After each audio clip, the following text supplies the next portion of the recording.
friends. My name is Chuck Betters, and I'm coming to you from the Help and Hope podcast. And I'm so thrilled today to have joined with me Ana Stevenson. Ana is the founder of Path to Freedom. Now, Path to Freedom is the place that called me and Melanie to be house parents over a year ago, and it just totally changed our lives. As Ana and I were praying together before the podcast, I was just struck by the fact that meeting her and her husband, John, who's the executive director at Path to Freedom, really did change our lives in a really positive way, where we are using our gifts and our ministry to help girls who are rescued from human trafficking.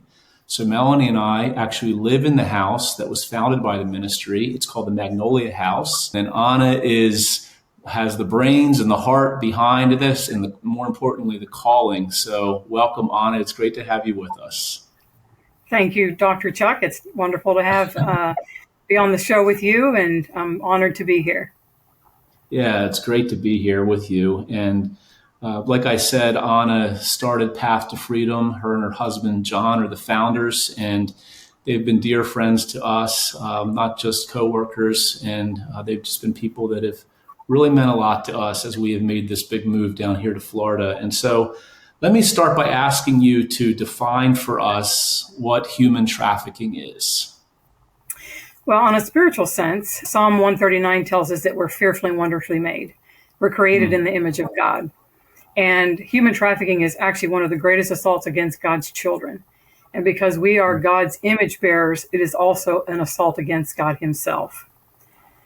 And on the natural side, it is the recruitment of men, women, and children through force, fraud, or coercion to exploit these individuals for the gain of a profit. There are 4 areas of human trafficking. There's sexual exploitation, there is labor trafficking, there is domestic servitude, and then there also, believe it or not, the extraction of organs, which is horrific. Oh my. And yeah. And it's happening around the whole world. I mean, even here in our local town of Naples, Florida, it's happening here. You know, when I first started this, I always thought it was happening overseas, and indeed it is. But I didn't have any idea that it was actually happening in my backyard. So that's. Yeah, I mean, there's some facts about human trafficking taken from the Path to Freedom website. And for those of you who are watching and wondering how you can learn more about Path to Freedom, it's Path, the number 2, Freedom. So pathtofreedom.org, and that'll come up on the screen for you. You can check it out. But just from the website, worldwide, there are 40.3 million victims trapped in human trafficking. 4,384 traffickers identified in 2019. 4.8 million people are involved in forced sexual exploitation worldwide, with more than 1 million of those victims being children under the age of 18 years old. And the U.S. leads all other nations in consumption of human trafficking. 1 in 4 victims are children, 7 in 10 are women, average age 12 to 14. And it's a $150 billion industry. And so you tell a beautiful story of what I said, quote, the one. I think about that a lot. I think about the one a lot, who you met, which led you to starting Path to Freedom. Can you just tell us about that, the one, and how that led to the beginnings of Path to Freedom? Absolutely. So my mom was actually an investigator for the Department of Children's and Family Services back in the year 2000. My husband and I had just moved back down to Naples, and she had asked if I would consider being a guardian ad litem and work very closely with a woman that worked at the Sheriff's Department. Her name was Ana Rodriguez. And she asked if I would consider doing that, but because my husband traveled quite a bit with his work, my kids were still very young, I said thanks, but no thanks. So fast forward to the year 2014, I'm leading women's ministry at my church here in Naples. And during this Bible study, 3 separate individuals started telling me about human trafficking. The last one actually told me how it was happening here in Collier County. So I thought I need to get educated on this pervasive issue. So I get on the internet, I'm looking for local organizations that were working with this population. So I get to the very first website and I'm reading this woman's story on how she got involved. And when I get down to the bottom and read the woman's name, it was the same woman that my mom wanted to connect me with back in the year 2000. So to Wow. me at that point, it was like a tap on my shoulder saying, from God, I need you to do this. And to be Hmm. honest with you, I ran for a couple of months because I've never done anything like this in this industry, and I was a little bit of afraid. But 2 months after that, a friend of mine came to me and said, there's the girl that's going to be sharing her story that was in trafficking for 2.5 years. And I want you to come. So I did. It was January 30th. And there were maybe 20, 25 people in the room that were listening to this girl sharing her story. She had profound fear and such pain in her eyes and in her words that all I could see when she mentioned that she was sold 52 times that night were the Hmm. faces of my 4 daughters. And I knew at that time that I could not walk away. This was somebody's child, and this could have been one of my children. And I knew that I had to do something. So I went back to my husband and I said, honey, I think that God's calling me into human trafficking. And he basically put his arm out and said, you know what, you do what you need to do, but leave me out of it. This sounds kind of dangerous. And I said, all right. And I continued to pray, and I felt the Lord was asking me to start this ministry. So we started it April of 2015, providing advocacy services, emergency transportation, and then also trying to find home for these girls. And it was at that time that actually I realized there weren't enough homes, especially here in the state of Florida. And we're trying to pursue to purchase a home at that time. Hmm. So just talk to me a little bit about calling. And there's probably people watching this now who have felt a tug from God on their hearts to start a ministry, or to, even just to call a friend and pray with them, or to do something in their church, or to do something really big for the Lord. And you felt that calling. And what would you encourage people with for, just the idea of stepping out in faith? Mm-hmm. I never thought in a million years that I would ever do anything like this. And Right. I can tell you that when God calls you, he sends you confirmation. And I can look back all the way back to 1990 actually, when I first got saved. And it was dear friends of ours that kept inviting us to church. And they were at Assemblies of God Church, and we thought they were way too weird. We didn't want to attend their church. And for 2 years, we told them no. Well, there was a gentleman by the name Rich Wilkerson that came to their church. He was an evangelist. And they asked us to come. My husband's like, honey, let's just say yes. We'll never have to go back again. And that'll be the end of that. Well, we went. And this evangelist preached this amazing message. And that night, myself, my husband, and my oldest daughter ran to the altar with just tears streaming down our face, accepting Christ as our Lord and Savior. I grew up Catholic, so you went to church Easter and Christmas basically when you're Catholic. So from there, I started attending church. I started listening to women's testimonies, and I thought, you know what? I really feel like I want to do something great for God, but I don't know what. And I remember one time in my prayer closet, I was spending some time with the Lord, and I heard the Lord say that he wanted us to go back to Naples to possess the land that he's given us. And that's the word that I heard. And so we came back. We thought it was to save my family members, and they all got saved. But in the process, God took me down this path to start Path to Freedom. I would have never chosen this for myself looking back. However, I would never change it for the world. I'm honored that I get to do this. But when God calls you, you're going to know, and don't be afraid, because you know what? He walks every step of the way with you, and you just got to do what he's asking you to do. Have courage. Yeah, amen. Yeah. So Path to Freedom starts, and eventually you feel called to find an actual home. Talk about that, because it didn't stay in its infancy stage. I mean, now we actually live in the home. So tell us how the Yes. home started, how Magnolia House started, and it's such an exciting story about how God worked there. Yeah. Well, when God gives you a vision, he'll give you the provision. And I've seen that. So I had actually gone to my board members when we realized there weren't enough houses to place these girls. And I had asked them, would you allow me to place an offer on a home that I found? And they said, absolutely not. We don't have the down payment, that we can't do this. So 3 months passed. I went back and I said, how about if we sign a 45-day contingency that if we don't raise the down payment in 45 days, we can back out of the contract. They said, okay, let's do it. So a friend of mine took me to Magnolia House. Back then it was actually a disabled orphanage. And when I walked in the house, I knew that that was going to be our house. And Wow. in 30 days, we raised the down payment and purchased that house. And it was an older home. It was built in 1987. It needed major renovations. And we, as an organization, put about $400,000 into it. But we, as an organization, only spent $30,000 of that $400,000 because everything was donated, from horses to hurricane-resistant windows, flooring, furniture. I mean, the whole community just rallied around us. And it took us about a year to get it open. And now we're almost 4 years open. Why do you think that is? I mean, what I've been amazed by is to see how quickly Path to Freedom has grown.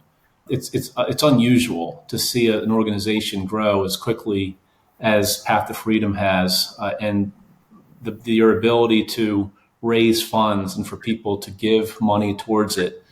Why do you? I mean, I know what I think, and I'll share that in a minute. But I'm curious, what do you think? I mean, why is it that people have been so willing to give towards this ministry?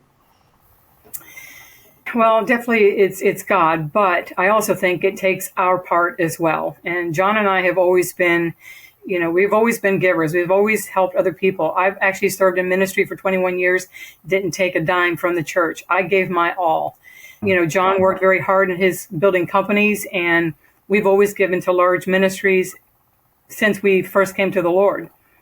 And I think between our faithfulness and God's faithfulness, we were able to do what God did in such a short amount of time. I don't take the credit for it. I just know that, what, God's looking for a willing vessel. And we were that willing vessel, but we also sowed into God's kingdom. And I think because of that, God blesses that. Yeah, I mean, I think that's so true. And one of the other things that I've thought is that the mission of it is so clear. It's helping people. And I think that there's so many people out there who just want to give towards something that helps people, that really does bring them healing, help, and hope. That's what this podcast is about. And the mission is so clear. And you mentioned that there's not enough houses in Florida to accommodate all of the girls. Can you talk about that a little bit? Because I don't think people know or realize how big the problem is and how few, how small the solutions are at this point. Right. So last year in the state of Florida, there were 337 minor female victims identified as human trafficking, and only 31 beds to house and restore these girls. Wow. Like I said, when I first started out with this organization and I was trying to place these girls, they were put into institutions and not conducive for the kind of trauma that these girls have had. So, yeah, I think, God is just, he's amazing. Yeah. He's just amazing. So 31. Wow. So that's incredible. That's the only, so there's still only 31 beds in Florida for these girls. Is that still accurate? We have 6 beds that are part of that 31. Wow. That's humbling to think about. It sure is. Yeah, it's incredible. So one of the things that drew Melanie and me to Path to Freedom is the family first model. It's one of the pillars of Path to Freedom. It's a model that you've adopted as, like I said, one of the 6 pillars of Path to Freedom. Can you share what that is and how all of that works, the family first model? Yeah, so when we started out with the house, I knew that God wanted us to create a family environment. A lot of these girls come from a very dysfunctional family. Some have never met their fathers. They don't know what a true household should look like, right? Having a mother and a father that love each other, that respect each other, that won't violate the children. So God told me to make sure that I create that family first kind of model. And I'm glad that I did, because I know that the girls that have actually gone into institutional housing, they don't do well. They don't recover well. So God is amazing by bringing you and Melanie and having that spiritual background as well, and training these girls in the admonition of the Lord is just a blessing, So we hope to open more homes with more people that love the Lord and can lead these girls in the way that He's chosen for them. Yeah, it's incredible when I talk to people and they ask me about Path to Freedom. One of the first things they ask is how many girls do you guys have in the house? And I think that they truly want to know how many girls are there. But on the other hand, there's kind of a loaded question like, well, how many girls can you really, help at once? And what where I've landed is that Jesus, he not only fed the masses, he fed the 5,000, he fed the 4,000, he preached to, so many people, and the church spread like wildfire in the early church in the book of Acts. But he also ministered to the one. Luke 15, he went after the lost sheep. He left the 99 to go after the one, the prodigal son. He tears apart the house to find the lost coin, the precious lost coin. And it's just so beautiful that we need both. We need the ministry to the masses, but we also need the ministry to the one. I mean, look at Jesus, and his model for discipleship was 12 guys, and he had an inner circle of 3. And so, when people think about this ministry, they have to think in those terms. The fact that we're ministering to one girl at a time. Literally, it's one girl at a time. You can only minister to one at a time with the needs that they have. And so but what I also love about it is the fact that it multiplies over time. So over the years, we're going to minister to 5 or 6, and another 5 or 6, another 5 or 6, and 10 years from now, that's going to turn into 100 girls. And so it's just so awesome. I mean, what would you say to someone who may be a little skeptical about the fact that, well, we only have a few girls there and it costs so much money and that kind of thing? I mean, what's your answer to that? I know what my answer is. I just gave it, but I'm just curious what yours is. Yeah, well, what's a life worth? I mean, for Christ to die, right? For even just one individual, that would have been enough. And I think that, with the kind of trauma that these girls come with, how can you expect to create an environment where you have 50 kids, in an institution, where you've got all these beds? I mean, it's not conducive for healing, I believe. So I think having them separated in a family environment like you and Melanie are doing, there's a greater chance for these girls to heal. There's a greater chance for them to, hear what God's called them to do. Who knows what God can do with that one person, right? I mean, Had you not chosen to do what you did through church, look at all the masses that you've reached, right? Just with one person, you've reached a lot of people.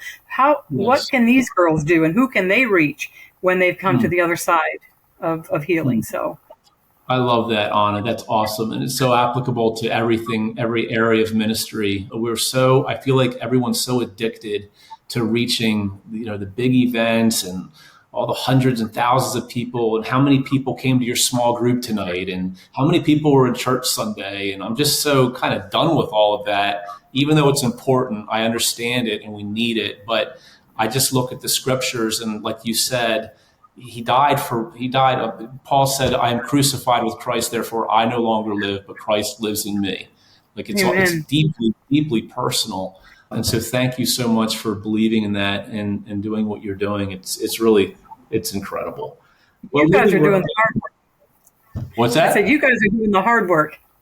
No, I mean, I think it's a team. And it's really great because people ask us, are we able to share our faith?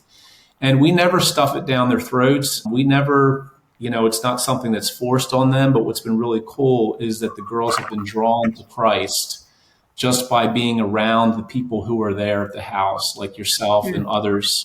And they ask questions. And so when they ask questions, we can answer them. And it's a faith-based ministry. Speak about that a little bit. I mean, how does that work in the state of Florida to be able to be a faith-based ministry? And has that been tricky at all? Actually, I think because we have been so successful with our girls.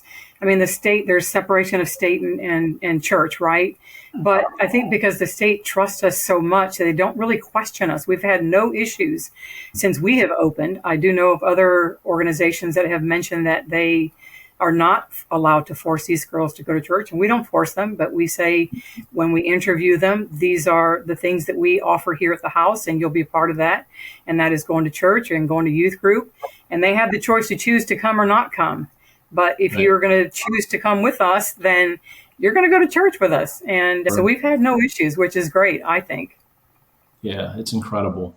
So we're building a transition house. Talk about the transition house a little bit and the girls that age out of the system and what your vision is for them. Yeah, so we've learned since our girls that we have served, which is 19 or 20 girls so far, that once they graduate from the Safe House program, they need that extra help. So we felt that God was calling us to build a transition house there on the property. So when they graduate from the Safe House program and turn 18, they can go into this home and we can provide safe housing. We can provide, trying to find them a higher education or a trade, life skills, so many other things that they need to move out. I know my children, when they were 18, they weren't ready to buy their house or rent a home and do all that stuff. So we want to make sure that we give these girls a strong foundation so when they are on their own, they will stay standing straight. Yeah, that's awesome. I can't wait for that to happen. And so our big annual event is the Red Gala, which is really fantastic. Can you just share a little bit about that event and what some of your best memories are of the event? Our first was this past year, and it was just so memorable. Well, this is our 8th annual coming up on January 20th here in Naples, Florida. And if you're in the area, we'd love for you to join us. Last year, I think, was my favorite out of all the 7 that we had in previous years. And several reasons. When you and Melanie got up there and spoke, I can't tell you how many people came up to us afterwards saying, I cannot believe that God sent these 2 angels to you and what amazing people they are, truly. But the evening was just spectacular. We raised more money than we ever have at any other gala. It was, energized. It was a lot of fun. Everybody dresses up, and we had it at a hangar, airplane hangar, and people were taking pictures near the airplanes, and it's a lot of fun. But for a good cause, trying to raise money to open up a second home. A second home. Talk about the second home a little bit. What's the vision for that? Yeah, so currently we have one home in another county. We're looking to build a home actually here in Collier County where I'm from. And okay. I believe because there's such a great need for housing that we'd like to be able to maybe even serve 10 girls if at all possible. So we're looking for a larger parcel of land with a larger house to be able to provide more space for more girls. And we started the campaign this March. We've raised $170,000 so far. We're looking to raise $500,000 by March of 2024 and be up and running by the end of 2024, if not sooner. Okay, so people can give towards that by going to pathtofreedom.org, right? That's correct. Somebody's sitting there with a couple $1 million or just a couple dollars. You'll take all. Yes, and yes. There's people out there that might see this. They might not see it this year. They may see it 5 years from now, and they feel led to give towards a ministry like this. Human trafficking, it's such a horrible, nightmarish thing that's happening right in our backyard. And I can tell you that if you give towards this ministry, that you're giving towards something that is going to make an eternal impact. If you've seen the movie Sound of Freedom, we have girls in our house now who could have been the lead actors in that movie. I mean, that they have the same story. Not all the girls have that same story, but there are girls that come to us with that story. And so if you're looking for a place to give, if you're looking for somewhere where you can really make a difference, there's a really big vision here at Path to Freedom. You have another plan too, the plan that we saw, the master plan. Talk about that a little bit. I know that that's not what we're doing right now, but it's also still out there as a dream, right? Absolutely. Well, actually, so our plans is to open up an 80-acre campus. And on this campus, we would have 7 or 8 safe houses on the property with everything that the girls need there, whether it's counseling, equine therapy. We even want to have an abused animal shelter for these girls to care for these animals, education, vocation, right there on property. And so we are actually also even looking currently right now for 40 acres with a house on it so that we can possibly build as we continue to move forward. So we did find one. It's not local, unfortunately, but that is our plan. If we can do that and get 40 acres and continue to build upon it, that would be the way to go. And our hope is to be able to serve more girls and also replicate this campus throughout the nation here in the United States. We want to be able to replicate what we have created. We have an amazing program director, Fawn Volkert, and this woman is quite talented, anointed, and I see us going into the different states to create more space for these girls to restore and heal. Yeah, that would be awesome to be able to go into all the states and duplicate what we're doing here in Florida. Yes. I think that God will do some amazing things. If you're watching this right now, we have another podcast that we did with the development director of Path to Freedom, Barb Bollinger. I interviewed her, and you can look that one up. I also interviewed Fawn. Ana spoke about Fawn, and we talked about her story, not as much about Path to Freedom, but more about her background and her story. And I just know that that would be a blessing to you as well. Is there anything you want to share, Ana, as we close our time together? I would ask that you would prayerfully consider giving to our organization to be able to provide more services for these girls. You can go to pathtofreedom.org, path2.org, and you can have all the information there. If you want to contact us, you can reach us at info@path2freedom.org. God bless you, and thank you for your time. Thank you so much, Ana, for joining us, and thank you, friends, for watching. This has been the Help and Hope podcast of MARKINC Ministries. God bless you.